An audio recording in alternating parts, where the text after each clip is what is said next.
कुछ महीनों पहले नेपाल के रिमोट एरिया में 9000 फीट ऊंचे पहाड़ की चोटी पर ये हॉस्पिटल कुछ ऐसा दिखता था।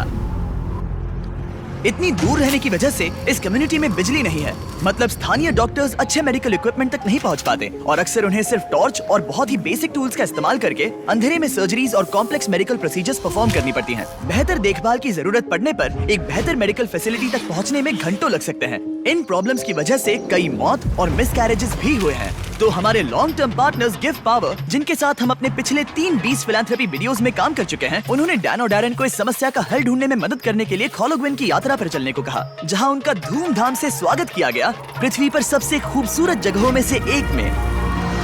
पहली सुबह डैरेन की मुलाकात संजय नाम के एक स्थानीय गिव पावर इंजीनियर से हुई, जिसने उसे नीरा के बारे में एक दुखद कहानी सुनाई। उस गांव की एक महिला जिसने ठंड के मौसम में मेडिकल फैसिलिटीज और इक्विपमेंट की कमी के कारण अपने बच्चे को खो दिया था। उसे सबसे करीब के बर्थिंग सेंटर तक बारिश में चल के जाना पड़ता था और क्योंकि बर्थिंग सेंटर दूर था इसलिए वो सेंटर तक नहीं पहुंच सकी और उसे बच्चे को खोना पड़ा। और सरकारी फंडिंग की कमी के कारण इस अस्पताल को कम से कम 2030 तक बिजली नहीं मिलेगी।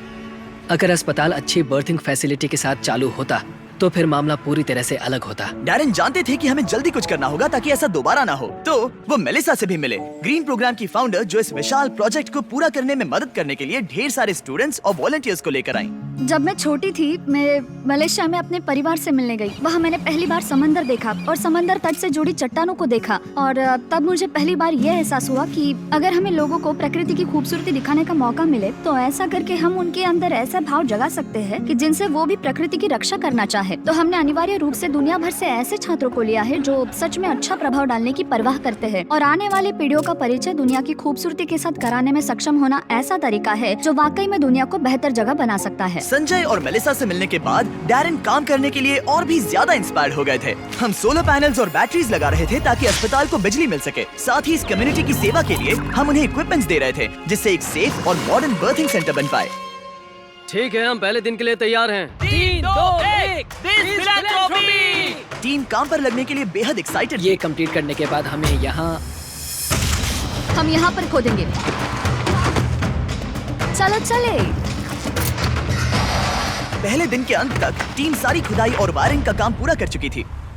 मैं ये बयान नहीं कर पा रहा, लेकिन इस गांव के लोगों के बारे में कुछ तो बात है। उनकी प्रामाणिकता, उनके दोस्तानेपन और उनके खुलेपन ने मुझे कुछ ही दिनों में ऐसा एहसास करवाया जैसे मैं उनके परिवार का ही हिस्सा हूँ। जैसे ही हम इस घर की ओर बढ़े, कोई अंदर भागा और उसने आग जलाई और वहाँ से धुआं निकल रहा था। हमें नहीं पता कि क्या हो रहा है, लेकिन वो हमारे लिए चाय बना रहा था। ये अदरक वाली हिमालयन काली चाय है और मैंने अपनी पूरी जिंदगी में इससे बढ़िया चाय कभी नहीं पी। यही यहाँ की संस्कृति है। ये लोग वाकई में बहुत काइंड और वेलकमिंग है और हम जहाँ भी जाए वो हमारा ख्याल रखना चाहते हैं। उन्होंने हमारे लिए अपने घरों के दरवाजे खुले रखे हैं। इन्होंने हमें रहने के लिए एक कमरा दिया ताकि डैन और मैं यहाँ आराम कर सकें। लेकिन कंस्ट्रक्शन शुरू होने के कुछ ही समय बाद डैन बीमार महसूस करने लगे। मुझे बहुत ज्यादा बीमार महसूस हो रहा है तो मैं पास ही के अस्पताल में चेकअप करवाने जा रहा हूँ। इसका मतलब वो खुद ही एक्सपीरियंस कर पाएंगे कि इलाज करवाने के लिए इतनी दूर जाना कितना मुश्किल होता है। जैसा कि आप देख सकते हैं यहाँ पर सब कुछ लॉक्ड है और ये कड़वी सच्चाई है। अगर आप आसपास के किसी गांव में गंभीर रूप से बीमार हैं तो आपको अपने सबसे नजदीकी हेल्प सेंटर पहुँचने के लिए भी 7 घंटों की यात्रा करनी पड़ेगी। खुशकिस्मती से वहाँ पर एक नर्स थी जो उनका चेकअप कर पाई। ये है कारुणा जो स्थानीय कस्बे खोला गाँव में एक नर्स है। ये मेरी चेकअप करने आई है। लेकिन क्योंकि बिजली नहीं है इसीलिए वो सिर्फ बेसिक चेकअप ही कर पाई। वो इस नतीजे पर पहुंची कि डैन की तकलीफ है गाठी। हाँ, मुझे गाठी हुआ है जो एक दुर्लभ नेपाली बीमारी है। दरअसल ये मामूली सर्दी जुकाम है। लेकिन इतने बड़े कम्युनिटी के लिए अक्सर इससे भी ज्यादा सीरियस केसेस होते हैं जिनके लिए इमीडिएट और कॉम्प्रिहेंसिव ट्रीटमेंट की जरूरत होती है जो कि अवेलेबल नहीं है। इस प्रोजेक्ट पर सब कुछ निर्भर था। टीम पहले से ही दबाव महसूस कर रही थी, इसलिए जब तक डैन आराम करता टीम ने काम जारी रखा।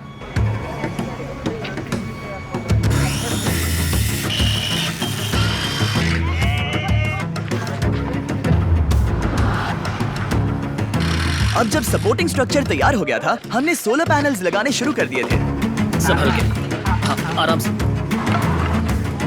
टीम की कड़ी मेहनत के कारण हम स्केड्यूल के आगे थे, तो डैरेन ने संजय के बारे में और जानने के लिए समय निकाला। जब मैं ऊपरी हिमालय में काम कर रहा था और उपकरणों की मरम्मत कर रहा था तो हमें पता चला कि इस गांव में बिल्कुल भी बिजली नहीं है। और जब हम यहाँ पहुँचे तो मैंने देखा कि एक बच्चा सोया था और वहाँ एक लकड़ी के बॉक्स में आग लगाई गई थी।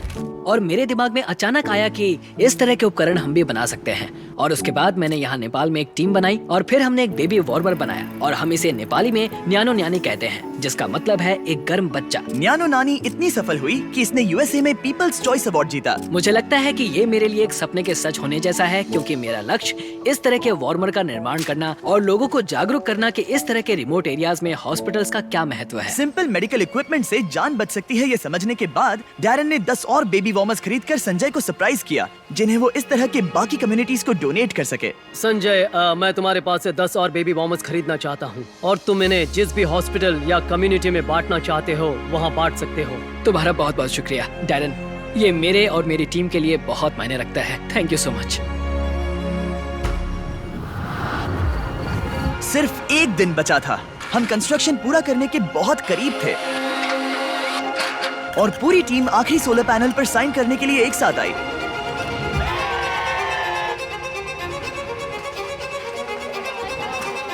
और डैरन को आखिरी बोल्ट टाइट करने का सम्मान मिला।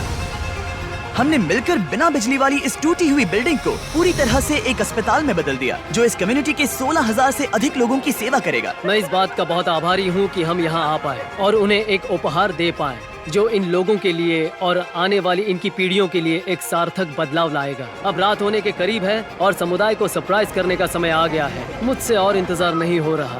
पहली बार लाइट को जल्दी देखने के लिए पूरा गांव अस्पताल के यहाँ इकट्ठा हुआ। सब लोग तैयार हैं? 3, 2, 1।